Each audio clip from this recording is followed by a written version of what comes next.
What's up, my wonderful peeps? Sports to the bone here again, man. Shout out to all the viewers, the subscribers, and the followers. Big up on yourself. Alright, so as the regional Super 50 tournament draws close, teams have been naming their squads. And, we have already looked at the Trinidad and Tobago Red Force and the Jamaica Scorpions. We have already covered those squads. So today we're going to zoom in on the Barbados squad. Now, the Barbados squad was named a couple days ago, and there are some big names on the list. We are talking about players such as Holder, Roston Chase, Shamarh Brooks, Shai Hope, and the list goes on. Now, you will remember that the four players that I just listed above, they were all selected for the Bangladesh tour, but opted out because of safety concerns with the whole pandemic and all of that. Now, the good thing is that the Barbados team, will be strengthened by these international players, seeing that they will not be traveling to Bangladesh. As I would have indicated in previous videos, the Super 50 tournament will get underway in February. We're talking about from the 7th to the 27th, I think it is. Now, Chemar Holder, who made his West Indies Test debut recently, will also line up for the Barbados Pride. Now, Holder was actually listed in the West Indies squad, but he was actually listed in the ODI team. So, he hasn't traveled to Bangladesh as yet because we know they're going to be playing the test matches first, then the ODI matches. So, I guess he will be able to take part until it's time for him to travel over there in Bangladesh. So similarly to how we looked at Trinidad and Tobago Red Force and named a couple of players that we are expecting to do a good amount of the work to be the core of the team. We're talking about Lendl Simmons, Kirton, Pollard, Bravo, and Narayan. That is how we're talking about Barbados. Just the same, there are a couple of players that, you can classify as senior international players that will be expected to do the blunt of the work. We're talking about Roston Chase, Shamarh Brooks, Holder, Shai Hope. These are all players that would have played a good amount of Test and ODI matches for West Indies. So they will be expected to do a good amount of the work for Barbados. Now, just to zoom in on one player in particular, we're talking about Shai Hope.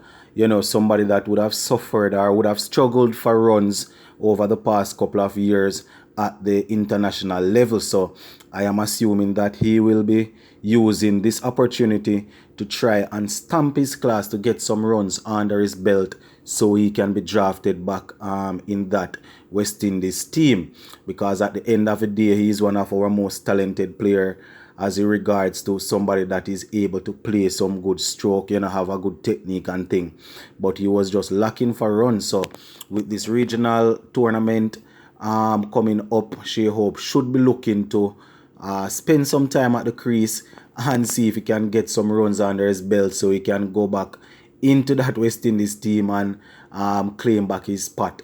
Because at the end of the day, if a player is struggling at the highest level and they say, all right, here what, we're going to leave you out of the team for a couple of series, you need to go and work on this or work on that at the regional level.